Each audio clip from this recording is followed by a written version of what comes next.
दी है, उसके लिए ये समर्थन के लिए 50 महिलाएं यहाँ पर आई थी और जो ये सहयोग हुआ है ये इनके किए हुए संघर्ष का परिणाम है। हमने तो इनको रास्ता दिखाया है और जहाँ तक कि इतिहास की बात है और जितनी लड़ाई लड़ी और जीती वो सब आपने देखी है, सब आपने कवर की हुई है। इस सरकार, दिल्ली सरकार को पहली बार 8 साल के शासनकाल के अंदर अगर किसी आंदोलन से झटका लगा था तो देवली पहाड़ी का महाआंदोलन से झटका लगा था जो 25 जून 2019 को किया था। और वो नहीं, सुप्रीम कोर्ट का घेराव, देश की संसद का घेराव, ITO के चौक पर जाम करा करके 950 लोगों को एक ही दिन में ड्यूटी दिलाना, 25,000 कर्मचारियों को न्याय दिलाना, इस तरीके की दर्जनों ऐसे हालात और आंदोलन हैं जिनका मैंने नेतृत्व किया है और जिसका भी नेतृत्व मैंने दिल से किया है उनमें सब में आज तक सफलता मिली है। ये बाबा साहब की देन है, तथागत भगवान बुद्ध की अनुकंपा का प्रयोग। सर, जिनको आपने न्याय दिलाया था उनके एवज में आपको जेल भी जाना पड़ा, लेकिन जिनके एवज में आप जेल गए थे वो आपके साथ नहीं है। ये तो इस समाज की फितरत है। निश्चित रूप से जिनके लिए हम जेल गए, आज जिन थानों में आप जाकर के बैठते हैं, जहाँ पर भी जिस पुलिस वाले की जेब पर मीणा शब्द लिखा हुआ है, ये सब 26 सितंबर 1998 के उस आंदोलन का कमाल है जिसमें हम लोग जेल गए। और सारी दिल्ली के थानों में आज मीणा समाज घुसा हुआ है। वो 950 लोगों की भर्ती हमने एक ही दिन में लट खा करके बड़ा आंदोलन करके की थी, जिसमें 17 दिन तक हम जेल में रहे थे। तो ये तो पीपल साहब, जेल जाना ये कोई बड़ी बात नहीं है। हम जेल गए, हमें तो फख्र है और हमें फिर भी जेल जाना पड़ेगा तो जाएंगे।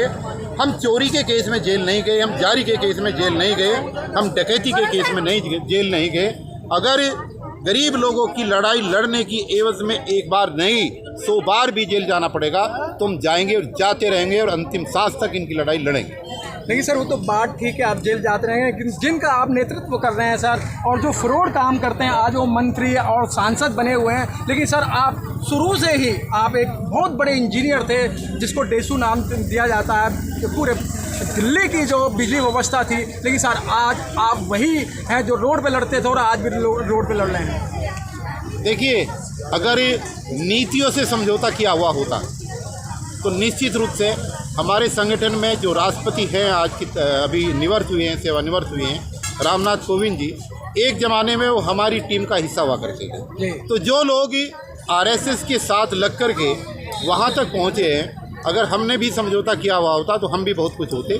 लेकिन मुझे इस बात का कोई मलाल नहीं है। मैं तो गर्व करता हूँ इस बात के ऊपर कि मैंने जितनी लड़ाई लड़ी उससे गरीब लोगों के हज़ारों लाखों लोगों का भला हुआ। उनकी दुआएं हमें मिलेगी और हमारे साथ, अभी आपने कहा कि जिनके लिए आप जेल गए वो आपके साथ नहीं है, तो इससे कोई फ़र्क नहीं पड़ता है। हमारा तो एक ही फार्मूला है कि नेकी कर और दरिया में डाल। बाबा साहब ने यही सिखाया और हमेशा यही करेंगे। हम इस मकसद से काम नहीं करते कि जिनका भला होगा वो हमारे लिए क्या करेंगे क्या नहीं करेंगे।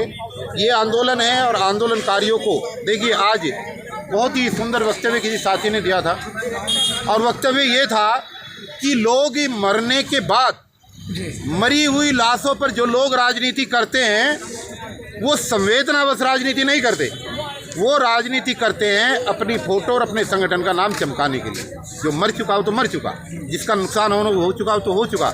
लेकिन जो जिंदा लाशें हैं, जो जिंदा लोग हैं जिनके ऊपर अत्याचार हो रहा है, जो लोग जिंदा लोगों की लड़ाई नहीं लड़ सकते और मरे हुओं के ऊपर जा कर के आंसू बहाते हैं, वो देश के अंदर सबसे खतरनाक लोग हैं। वो बाबा साहब के संविधान के रक्षक नहीं है, वो सिर्फ अपने नाम को चमकाने का काम करते हैं। हम उन लोगों में से नहीं है, हम जिंदा लोगों की लड़ाई लड़ेंगे। आज फिर हमारे पास एक लड़ाई आई तो हमने दिल्ली यूनिवर्सिटी में लड़ी और कल आने वाले कल में फिर एक लड़ाई है कि GTB अस्पताल से भी 100 महिलाओं को दोबारा जो 8 साल से काम कर रही थी उनको निकाल दिया गया है और 30 तारीख के बाद उनको ड्यूटी पर नहीं लिया जाएगा। हम उस लड़ाई को भी कल लड़ेंगे और हमें इस बात से कोई मतलब नहीं कि कोई लड़ी हुई चीज़ का हमें कोई तोहफा दे। हमें तो सिर्फ इनकी दुआओं की ज़रूरत है और वो हमें मिली है, इसीलिए हम जिंदा हैं और इसीलिए हम लड़ते हैं और लड़ते रहेंगे। तो अगला पड़ाव क्या है? अगला धरना प्रदर्शन? अगला धरना प्रदर्शन संभावित GTB पर होगा, क्योंकि वहाँ से जो महिलाएं निकाली गई है उनको भी न्याय दिलाने का हम काम करेंगे। Thank you sir.